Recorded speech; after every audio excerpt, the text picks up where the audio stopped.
Moral और ethics इतनी गिर चुकी हैं कि हम जब तक सर पे कोई डंडा लेके खड़ा नहीं होता हम उसको फॉलो नहीं करते।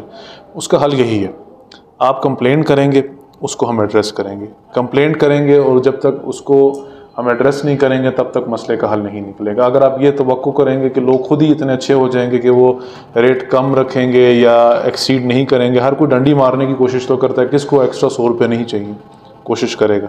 तो जब तक आप ख़ुद उसको एड्रेस नहीं करवाएंगे कंप्लेंट को, कोई उसका हल नहीं निकलेगा। दुकानदार हजरात हैं वो हमारे रेट्स जो मेरे ऑफिशियल हैं उससे कम पे फ़रोख्त कर रहे हैं। ये जो सारी एक्टिविटी है, ये जिस तरह अपने बचत काउंटर हमने इस्टेब्लिश करवाए थे वो भी सेम प्रिंसिपल पे चल रहे हैं कि दिए गए नोटिफाइड रेट से कम। कई चिकन शॉप्स ऐसी हैं जो कि दिए गए नोटिफाइड रेट से कम पे जा रहे हैं। हमारा जो नोटिफाइड रेट होता है वो होता है मैक्सिमम रिटेल प्राइस जिस पे एक चीज़ अवेलेबल हो सकती है, वो हम कैलकुलेट करते हैं नीचे चीज़ अवेलेबिलिटी पे, उसके बाद हमारी यहाँ पे कॉस्ट ऑफ ट्रांसपोर्टेशन और उस तरह करके उसको फिक्स करते हैं और उसमें छोटा सा एक प्रॉफिट मार्जिन भी दिया जाता है। अगर एक दुकानदार उस प्रॉफिट मार्जिन को कट करता है, और लेट से कई दुकानदार होते हैं जिनको हमने मोटिवेट ऐसे किया था कि रमज़ान में आप कम से कम दें ताकि लोगों को रिलीफ मिल सके, कईयों की अपनी कन्विक्शन ऐसी होती है कि वो उसको कम कर देते हैं। अभी कशरोट में उस दिन मैं देख रहा था, वो वाकई आपकी बात दुरुस्त है कि वो 50 रुपीज़ कम करके चिकन बेच रहा है। अब वो उस बंदे की पर्सनल कन्विक्शन है, वो बंदा खुद उसको कम कर रहा है अपने सवाब के लिए या अपने खुद लोगों को रिलीफ दे सकता है। हमारा ये जो मैक्सिमम रिटेल प्राइस है ये आखिरी दुकान तक को मद्देनज़र रखते हुए आप गोश्त के हवाले से जो अभी ये जगलोट का मुझे चेक करना पड़ेगा डॉक्टर, 550 पे अवेलेबल है सर।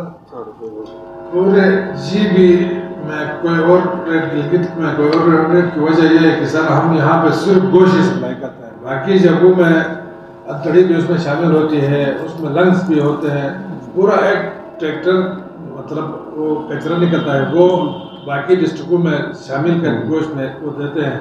फिर भी हमारा और उनके दरमियान इतना बड़ा मार्जिन नहीं सर। अभी तो हमने रमज़ान के लिए स्पेशल रेट निकाला है, उसमें थोड़ा फर्क है, बाकी एक ही रेट है सर। फिर भी 10 डिस्ट्रिक्टों में सब गोश्त हमारे पास मिलता है। ब्रीफिंग का बेसिक मकसद ये था कि रमज़ान जब से शुरू हुआ है हमने काफ़ी स्टेप्स लिए थे मार्केट में प्राइसेस को कंट्रोल करने के हवाले से, चीज़ों की अवेलेबिलिटी को इंश्योर करने के हवाले से। कुछ उनके बारे में आपको बताना चाह रहे थे ताकि लोगों तक उसकी पब्लिक तक वो इंफॉर्मेशन पहुंच सके, और साथ ही साथ कुछ पब्लिक से हमें हेल्प चाहिए थी रिगार्डिंग प्राइस कंट्रोल, तो वो भी आपके थ्रू हम उन तक ये मैसेज भी पहुँचाएँगे और उनसे तवक्को करेंगे कि वो हमें प्राइस कंट्रोल में हेल्प आउट करेंगे। सबसे पहले थोड़ा सा बताता चलूँ कि रमज़ान जब से शुरू हुआ हमने क्या स्टेप्स लिए हैं प्राइस कंट्रोल करने के लिए और उसमें क्या कुछ हमें अभी तक फीडबैक्स मिले हैं।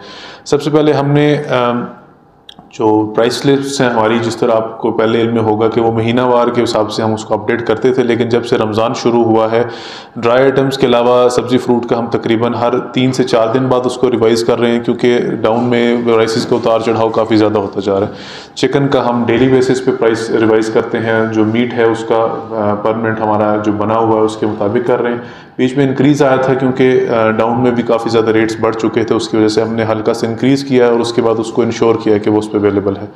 बाकी जो बेकरी आइटम्स हैं और जो उसके अलावा हमारी दीगर अशिया हैं उन सब के रेट्स फिक्स कर चुके हुए हैं और वो सब अवेलेबल हैं, मार्केट में भी अवेलेबल किए हर दुकान पे, और साथ ही साथ हमारी जो ऐप है उस पर भी अवेलेबल किए। एक चीज़ अभी यहाँ पे हमने क्लैरिटी देने की ज़रूरत है कि जो रेट्स आपको मार्केट में अवेलेबल हैं प्राइस लिस्ट की फॉर्म में या ऐप की फॉर्म में, वो ज़रूर फॉलो किया करें।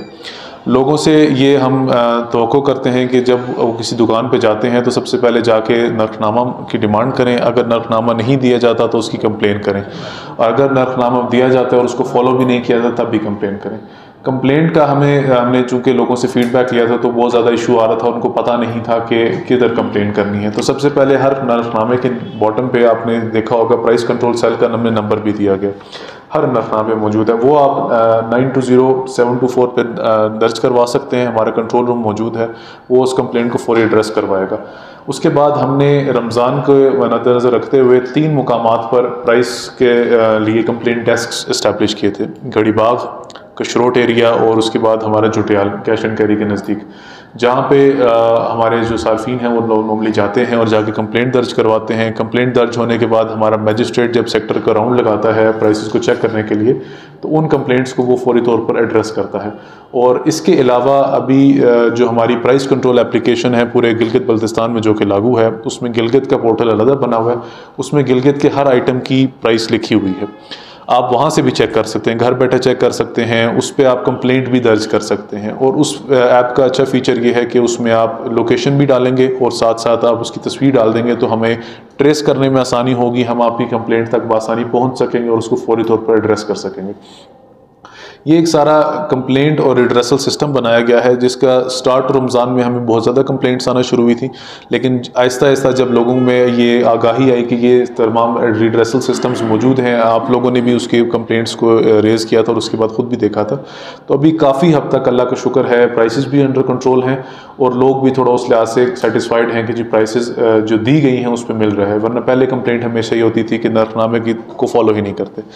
अभी भी मैं लोगों से ये उम्मीद करूंगा कि वो नर्खनामे को फॉलो करेंगे और आप लोगों के थ्रू ये मैसेज कन्वे करना चाहूँगा कि जो प्राइसेस दी गई हैं उनके ऊपर ही आइटम्स को ख़रीदें। अगर अव्वल तो उससे ख़रीदें ना, अगर आपने ख़रीद ली है तो कंप्लेंट किए बगैर घर मत जाएं। आप एक इस दुकानदार को छोड़ देंगे, कंप्लेंट नहीं करेंगे तो वो कल 10 बंदों और से उसको इजाफी चार्ज करेगा और उसके बाद जो एक साइकिल है वो चलता रहेगा, महंगाई आर्टिफिशियली इंक्रीज़ होती जाएगी। तो हमने ये भी, क्योंकि दुकानदार अक्सर औक़ात कहते हैं कि जी हमें रेट्स कम मिल रहे हैं जो भी है, लेकिन उस लिहाज से भी हमने 4 दिन के बाद रेट रिवाइज़ करने का प्रोसेस इसलिए शुरू किया ताकि उनको भी ज़्यादा नुकसान ना हो, उनको भी जो एक्चुअल प्राइस पे मिल रही है चीज़ें उसके मुताबिक वो रेट्स हम फिक्स करते हैं और उसके बाद फिर उसको हम अवेज़ा करवा देते हैं तमाम दुकानों में। तो ये सारा एक प्राइस मैकेनिज़्म चला हुआ है, इसके मुताबिक लोगों के पास कंप्लेंट का ऑप्शन भी है और जो मैंने दर्ज झेल आपको चीज़ें बताई, कंप्लेंट रूम भी बना हुआ है, कंप्लेंट डेस्क भी बने हुए हैं और ऐप भी बनी हुई है। इन सब के थ्रू आप हमें कंप्लेंट नोट करवा सकते हैं और इसको हम फौरी तौर पर एड्रेस करेंगे। ये सारे कंप्लेंट मैकेनिज्म। फिर एक पिछले दिनों हमें जो ज़्यादा एक प्रेसिंग इशू आया था LPG के हवाले से, वो मैंने उसको भी एड्रेस करने के लिए मीटिंग कॉल की थी। आप सबको बखूबी इल्म होगा कि गिलगित बल्तिस्तान एक इंपोर्ट डिपेंडेंट रीजन है। हमारी तमाम अशिया जो हैं वो डाउन से आती हैं। हमारी कोई भी ऐसी चीज़ नहीं है जो हम लोकली सोर्स करते हैं, जिस तरह सब्ज़ी फ्रूट हो गया, इसके अलावा LPG भी। हमारी तमाम अशिया जब नीचे से आती हैं तो तकरीबन 1 महीने तक का स्टॉक मंगवाया जाता है। अब जब 1 महीने का स्टॉक हमारे पास आ जाता है तो उसका प्राइस उस महीना पहले की चल रही होती है। अब लेट से ओगरा ने आज रेट नोटिफाई कर दिए तो हमारे पास वो ओगरा के नोटिफाइड रेट्स का जो स्टॉक है वो हमें तकरीबन लग जाता है हफ्ता 2 हफ्ते तक आने में। अभी जो हमारे पास मौजूदा स्टॉक है वो उसके बाद गैस डीलर्स आपसे अलग भी उसको एक्सप्लेन करेंगे। ये स्टॉक इनके पास रमज़ान से पहले का है। इनको हमने रमज़ान स्टार्ट होने से पहले इनसे फोर्स किया कि अपना कमीशन कट करके इनको हमने कम किया और उसके बाद उसकी प्राइसेस डाउन की। उसके बाद अभी जो प्राइसेस डाउन की हैं रिसेंटली, मैंने जो मेरे ऑफिस से इशू हुआ था, वो सिर्फ और सिर्फ पुराने स्टॉक की हद तक था। जो नया स्टॉक ओगरा के नोटिफाइड रेट्स पे भी रिलीज़ होना है, जिसमें मेरे ख्याल से 2 से 3 दिन लग जाएंगे, उसके मुताबिक अभी दोबारा रेट्स नोटिफाई होंगे। तो पब्लिक की जो एप्रीहेंशन थी कि ओगरा ने 500 रुपये कम किए और हमने 500 रुपये कम नहीं किए, वो तब एड्रेस हो जाएगा जब ओगरा के नोटिफाइड रेट्स पे गैस मिलना शुरू हो जाएगी। क्योंकि एक तो वो वीकेंड के ऊपर उन्होंने रेट रिलीज़ किया, उनका तो प्रॉपर SOP है कि वो हर यकम पे रिलीज़ कर देते हैं। अब हमारे पास वो चीज़ आने में थोड़ा डिलेड एक्शन आता है।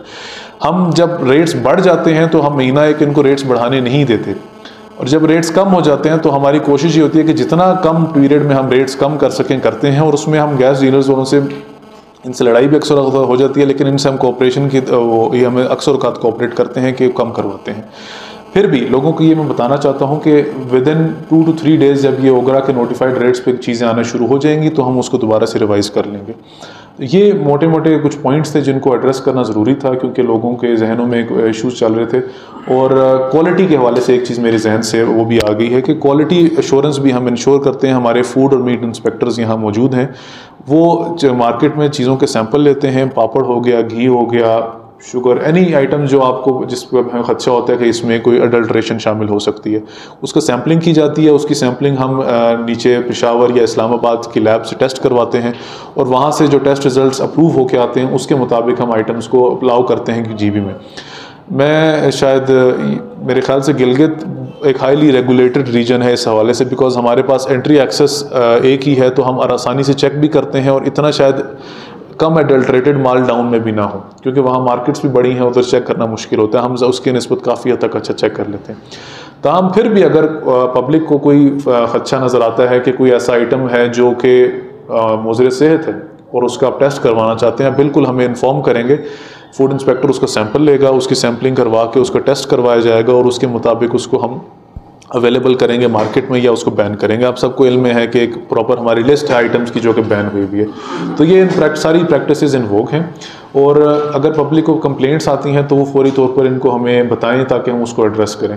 आप सबसे एक दफ़ा फिर आपको शुक्रिया अदा करूँगा, और उम्मीद ये करूँगा कि लोग हमें कंप्लेन करेंगे, अपने तक महदूद नहीं रखेंगे, इशू को रेज़ करेंगे ताकि हम उसको एड्रेस कर सकें।